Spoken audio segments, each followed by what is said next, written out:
AV can address the problems in our electoral system? I think it's a step in the right direction. I think when people say, in 1997 it would have made the election result even less proportional, it's a completely facile argument, and I'll tell you why.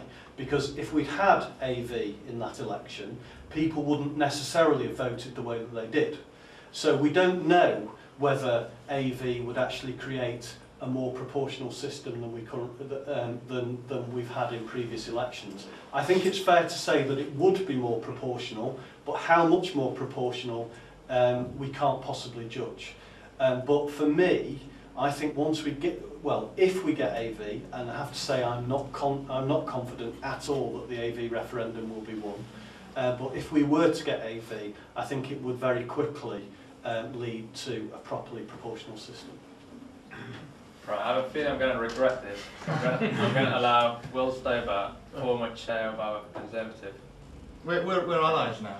I just want to follow on from the question asked by someone at the front about the Lib Dem ideology, and that's what your opinion is of Nick Clegg and whether you think he's taking your party in the right direction.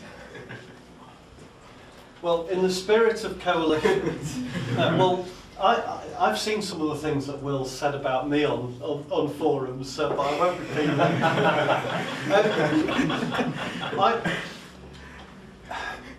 I think Nick has a tough job as Deputy Prime Minister, and actually I think in many respects it would have been easier for him to have had a obvious single department, so whether or not that being education or whatever, I think it would have been easier for him to make a name for himself as a Liberal Democrat. As Deputy Prime Minister, and having sort of an overarching position over a number of areas, I think it makes it more important for him to be seen to be absolutely wedded into the coalition. So we've got a situation where Vince is saying things about not being happy to do with the immigration policy, or saying at business questions that Philip Green should be paying his taxes in Britain, and he can get away with that because of Nick's position as Deputy Prime Minister and having a more sort of widespread role.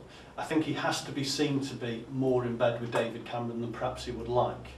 But in terms of where is this taking the party, I think it's early days at the moment. I know that Nick doesn't want an increase in tuition fees.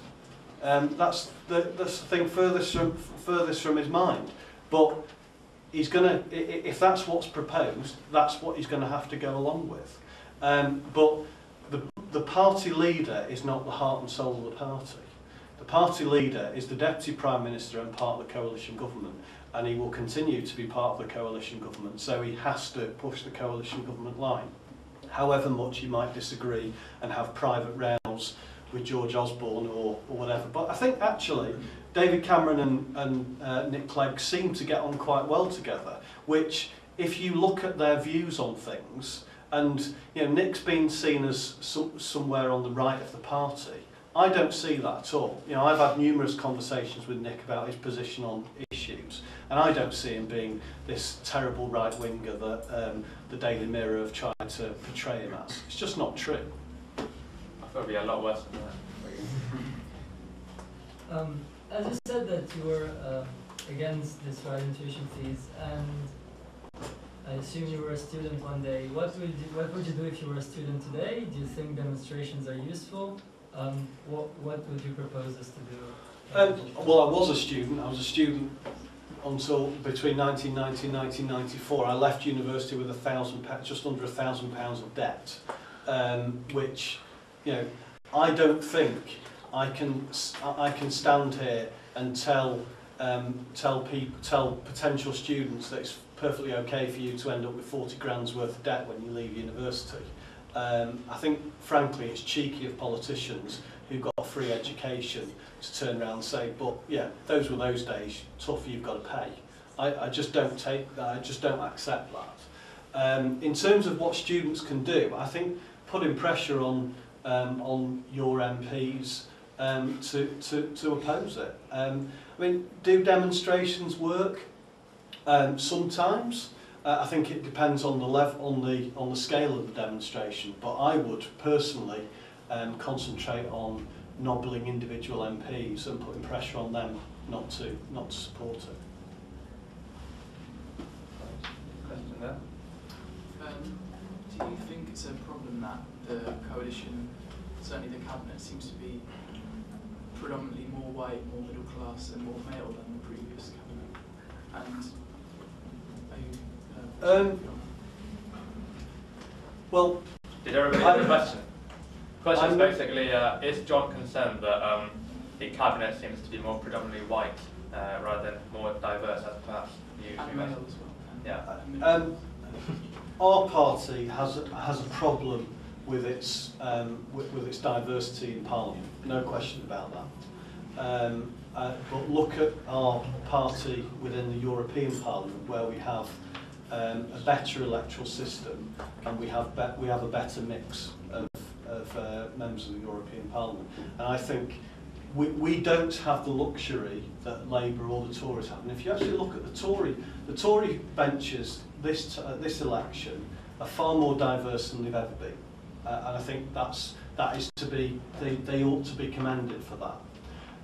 But at the same time, there are plenty of seats around the country where a donkey with a blue rosette or a red rosette would get elected. And that's one of the failings of our electoral system. It certainly helps in terms of just parachuting a completely unknown from into an area who's guaranteed to get elected, and that's how Labour and the Tories have got a better mix of men and women and different ethnic minorities in Parliament. We actually had a very large number of ethnic minority candidates at the general election. People just didn't vote for them. And I think, and I could be wrong on this, but I think we actually had more candidates from ethnic minorities than any other party. So it's the electorate's fault that we haven't got. But it is, isn't it? You know, if people had voted for them, they would have got elected. They didn't. So is it a problem compared with the previous government? Well, I don't think the front bench is any more middle class than the previous Labour administration at all. Yes, there should be more women in the cabinet.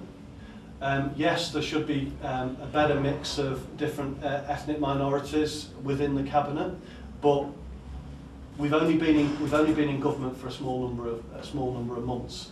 In terms of the Liberal Democrats, we've got a long way to go. But I absolutely guarantee that when we have a properly proportional electoral system, you will see a far better mix of men and women and people from different ethnic minorities within the Liberal Democrat benches than any of the other parties. Great, thanks, John. We have about 10 minutes left, but on the note of that question there, I just want to mention that this week is Women's Week at the Union, and next week is Black and Ethnic Minority Week.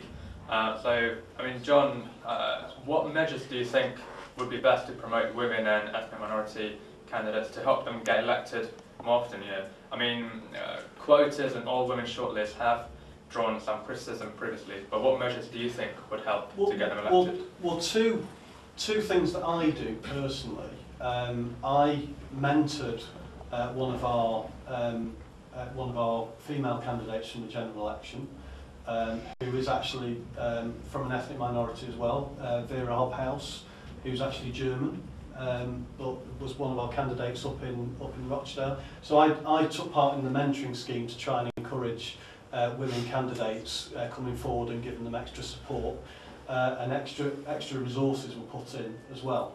I also support each year the Operation Black Vote, getting people from different ethnic backgrounds going in and doing shadowing of MPs, because I think it's important.